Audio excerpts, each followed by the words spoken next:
Magandang gabi, Pilipinas! Bayan, bukas na sa publiko ang bagong specialty hospital sa Mabalacat, Pampanga.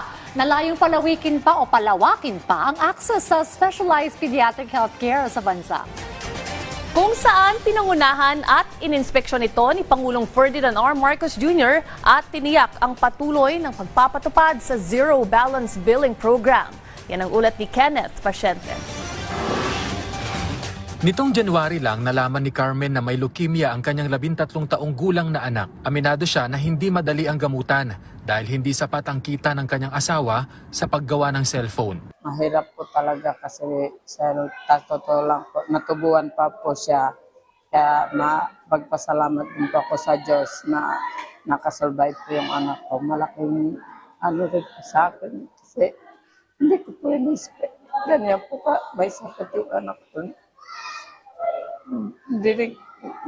Parang kami hindi ko po alam kung paano po yung mga anak ko may sakit yung anak ko, tapos yung may anak pa po ako maliit na 5 po kasi sila. Kaya para makaagapay sa mga gaya ni Carmen, pinasinayaan ni Pangulong Ferdinand R. Marcos Jr. kasama si First Lady Liza Marcos ang Jose B. Lingad Children's Medical Center sa Clark Freeport Zone sa Mabalacat, Pampanga. Mayroon itong 120-bed capacity at makapagbibigay ng iba't ibang specialized outpatient, inpatient, urgent care at emergency room services. Tampok dito ang mga pediatric specialty services tulad ng ophthalmology, neurology, hematology at oncology. Mayroon ding cardiology at pulmonology. Kabilang ito sa mga hakbang ng pamahalaan na maparami ang mga specialty hospital sa bansa na layuning palawakin ang access sa specialized pediatric healthcare. This state-of-the-art pediatric facility will provide free, high-quality care for children and families from regions 1, 2, and 3, and other neighboring areas as well.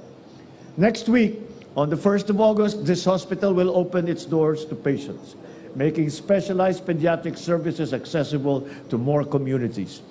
More importantly, it will bring hope and relief to countless Filipino families. Inikot ng Pangulo at ng First Lady ang medical center kung saan sinuri nila ang integrated operating room, mga specialized outpatient consultation area at makabagong diagnostic facilities kabilang na ang AI-enabled X-ray system at 128-slice CT scanner. Nakipaghalubilo rin ang Pangulo at unang ginang sa mahigit 50 pediatric cancer patients. Binigyang diin pa ng Presidente na ipatutupad dito ang zero balance billing. Here in this hospital, I am happy to announce that the Zero Balance Billing Program will certainly continue. That way, no individual will be denied care simply because they do not have the capacity to pay. The Zero Balance Billing is also complemented by the Medical Assistance to Indigent and Financially Incapacitated Patients Program and the Yaman ng Kalusugan Program, which have served millions of Filipinos in need of medical assistance. Pasalamat din po na may tumulong po sa amin na ganito proyekto. Malaking tulong na rin po sa amin kung nagbibigay na sa namin. Kung wala po yung proyekto po na yan, matagal na pong nawala yung mga anak namin. Hindi lang po si Yuan, pati yung mga kasama namin mga bata. Kasi instead na kung wala po yan, pupunta pa ng Maynila para magpakimo. Muli namang siniguro ng Pangulo na patuloy ang gagawing pagsusulong ng pamahalaan para sa mas abot kaya pero dekalidad na serbisyong medikal para sa mga Pilipino. Matapos ang naturang ospital, sunod na itatayo sa Clark Multi-Specialty Medical Center Complex ang Renal Center, Cardiovascular Center at Cancer Center. Kenneth Pasyente para sa Bayan.